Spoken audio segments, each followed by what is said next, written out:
देख रहे हैं न्यूज़ एबीपी, सबसे पहले सबसे तेज खबर हरियाणा रेवाड़ी से। हरियाणा के रेवाड़ी में 70 वर्षीय वृद्ध की पत्थर मारकर की हत्या। अज्ञात बदमाशों ने वारदात को दिया अंजाम। ऑयल मिल पर सो रहा था 70 वर्षीय रोशनलाल। परिजनों को सुबह लगा हत्या का पता। कसोला थाना पुलिस को दी सूचना। पुलिस ने मौके पर पहुंच जांच की शुरू। बखापुर गांव की घटना। अब खबर विस्तार से। पिछले लंबे समय से हरियाणा के रेवाड़ी में हत्या जैसी संगीन वारदातों का सिलसिला थमने का नाम नहीं ले रहा, जिसके चलते पुलिस की कार्यशैली पर भी सवालिया निशान लगना स्वाभाविक है। इसी कड़ी में बीती रात अपनी ऑयल मिल पर सो रहे 70 वर्षीय बुजुर्ग की अज्ञात हमलावरों ने बड़ा पत्थर मारकर निर्मम हत्या कर दी और फरार हो गए। सुबह जब मृतक रोशनलाल घर नहीं पहुंचा, तो परिजनों ने मौके पर जाकर देखा तो ऑयल मिल में रोशनलाल का खून से लथपथ शव पड़ा है, जिसकी सूचना उन्होंने पुलिस को दी, जो मौके पर हर एंगल से जांच कर रही है। इस संदर्भ में परिजनों और ग्रामीणों की माने तो इलाके में आए दिन इस प्रकार की वारदातें होना आम बात हो गई है, लेकिन पुलिस के हाथ खाली रहते हैं। उन्होंने पुलिस की चेतावनी भरे लहजे में कहा कि रोशनलाल एक शरीफ इंसान था और कभी किसी से रंजिश नहीं रखी, बावजूद उसकी हत्या होना पुलिस की कार्यशैली पर सवालिया निशान लगाता है। कहा यदि 2 दिन में हत्यारोपियों की गिरफ्तारी नहीं हुई तो वह रोड जाम कर अपना विरोध दर्ज करवाएंगे। हरियाणा रेवाड़ी से संवाददाता आदर्श शर्मा की रिपोर्ट, न्यूज़ एबीपी से। जो सबसे पहले अपना परिचय हो जाए।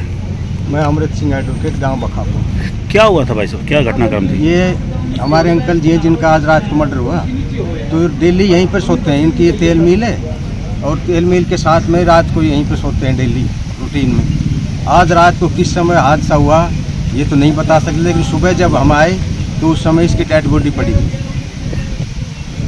तो जब हमने पुलिस को इन्फॉर्म किया।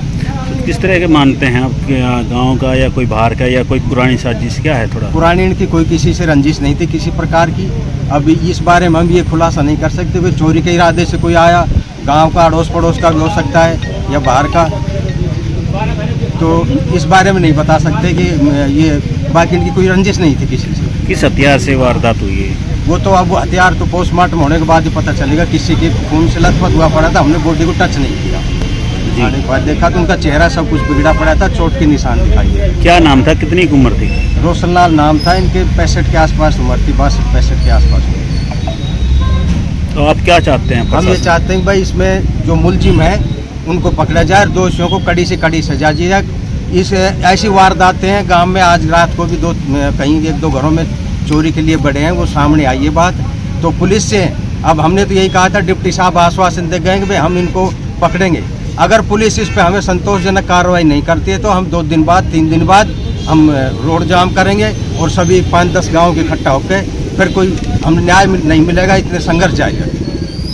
तो अभी जो पुलिस के फैसले से आप संतुष्ट हैं? नहीं, अभी तो आश्वासन दे गए, फैसला तो आएगा जब संतुष्ट होंगे। अब पुलिस क्या करती है वो तो देखने के बाद की बात है। अगर हमें संतुष्ट कर दे तो ठीक है, अगर नहीं करती है तो फिर ये सभी गाँव के इकट्ठे होकर और संघर्ष करेंगे। परिवार में कौन कौन है इनके? इनके परिवार 4 भाई हैं, ये सबसे बड़ा था और 3 इनसे छोटे हैं और इनके बच्चे हैं, पोते भी हो रहे हैं। पहले अपना परिचय हो जाए। मैं विजय बखापुर। क्या था भाई साहब ये सुबह घटनाक्रम हुआ? रात ने घटना को अंजाम दिया गया है और पुलिस ने आश्वासन दिया है अगर 2 दिन के अंदर या तो हमारे सामने दोषी आएंगे, अगर दोषी नहीं आए तो हम रोड भी जाम करेंगे। और पुलिस ने ये कहा कि 2 दिन में हम दे देंगे, डिप्टी साहब ने हमें आश्वासन दिया है। अगर नहीं मिलते हैं तो रोड जाम होगा और हमें कातिल चाहिए। यहाँ हर रोज़ वारदातें होती हैं, कभी चोरी होती है, कभी डकैती होती है। कानून नाम की कोई चीज़ नहीं है। अब मर्डर हो गया, मर्डर से बड़ा क्या होगा? जो शरीफ आदमी अपने मील के अंदर सो रहा है वही सुरक्षित नहीं है। तो मैं प्रशासन से यही कि भाई उन्होंने रिक्वेस्ट की 2 दिन में हम आपको गांव के सामने मुलजिम ला के दे देंगे। उस आश्वासन से हमने पोस्टमार्टम के लिए भेज दिया है। अगर 2 दिन में नहीं मिलता है तो इस पर हम रोड जाम करके और हमें न्याय की मांग करें।